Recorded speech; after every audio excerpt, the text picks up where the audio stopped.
সালাম আলাইকুম। আমার নাম মোহাম্মদ রিপন। আমার বাবার নাম মোহাম্মদ দুলাল মিয়া। আমার গ্রামের বাড়ি খাজুরিয়া, পোস্ট অফিস বাগদা। আমার ওই এক পরিচিত খুব কাছের নাম হলো মেহেদি আশকর বাড়ি। ও ফোন দিয়ে আমার মানে যেদিন এই ঘটনা আমার সাথে একটা ঘটনা ঘটে, সেই ঘটনার আগে রাত্রে সে আমার ফোন দিতেছিল যে বে এদিকে আসো এদিকে আসো। তো আড্ডা মাড্ডা দিয়ে কিন্তু ওই মেহেদির সাথে যারা ছিল তাদের আমি চিনি না, মানে তাদের সাথে কোনো সময় বসিও নেই, কথা বলি নাই। ওদিন রাতে থেকে ফোন দিতেছে, পরের দিনও ফোন দিতেছে। আগল যারা একটা কাজে আসছিলাম সেখান থেকে ওই নাইন চাস্তো ভাই ওর সাথে দেখা করে আমি দিয়েছিলাম, পরে ও খালি ফোন দিতেছে মেহেদি, ওই মেহেদি আশকরে। তো সেখানে আমি যাওয়ার সময় মেহেদি দেখা করার পরে দেখলাম ওই ইয়াসিন নামের একটা ছেলে, তার সাথে পরিচয় নাই। তো সেখানে গেলাম, দাঁড়াইছি বাসতলা একটা কালভার্টের উপরে। দাঁড়ানোর পরে একটা ছেলে আসলে দেখলাম যে এই রাস্তার অপোজিটে গাছ আবলে সম্ভবত ছিল, একটা হুন্ডা নিয়ে, ফেজার হুন্ডা নিয়ে। তো আসার পরে আমার সামনে এসে বলতেছে কি বাসা কোথায়। আমি বললাম যে খাজুরিয়া। বাপের নাম এই সমুক। এখানে কি, আমি সেখানে কি তো মেহেদি, বলছে মেহেদি তোমার বিয়ে হয় এরকম।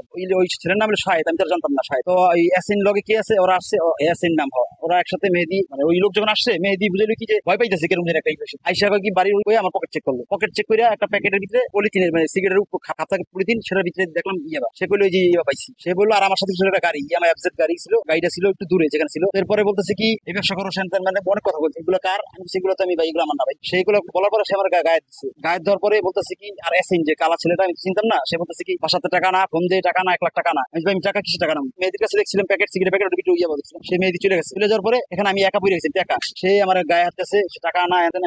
মোবাইলটা আমার দেন, মোবাইল দিচ্ছে না। শাহেদ যে ছেলেটা ছাত্র দলের, পরে শাহেদ কখন পুলিশে ফোন দিচ্ছে তাও জানি, টাকা আনতে বলছে, টাকা তো আমি টাকা পাবো কোথায়। সে আমার 1 লাখ টাকা না, বলছে ভাই আমার টাকা পাবো কোথায়, টাকা পাবো কোথায়। সে আমার গায়ে দিচ্ছে, গায়ে দেওয়ার পরে অ্যাসেন্ট আমার কয়েকটা থাপড় দিচ্ছে গায়ে। থাপড় দেওয়ার পরে আমি বলছি আমি টাকা দিতে পারবো না। তো কখন পুলিশে ফোন দিচ্ছে তাও জানি না। তো পুলিশ আসছে, আসার পরে সে আমার পুলিশ এসে ভিডিও ভিডিও অন করছে, অন করে বলতেছে যে আমি যেন কবে এমনি করতে। আমি আমার কইছি কি ইয়া বা তোমার, আমি বলছি না এটা আমার না, ওরা পকেট। সে দারোগা আমার একটা থাপড় দিচ্ছে, নাম হলো মামুন দারোগা। সে আমার একটা থাপড় দিচ্ছে, আর রাস্তা থেকে সাক্ষী বানিয়েছে, সাক্ষীর সামনে একটা থাপড় দিচ্ছে। সাক্ষীরা জিজ্ঞাসা করলে অবশ্যই সত্যি কথা বলবে, যে কইছে এটা আমার না। সে থাপড় দেওয়ার পরে কয় কি যা কইতে এটা কবে তোর। পরে আমি কি করবো, সে আমার যে এত জোরে থাপড় দিচ্ছে, পরে আমি কইছি কি যে ইয়া বা এটা আমার, আমি কিনতে আসছি। পরে আমার বলে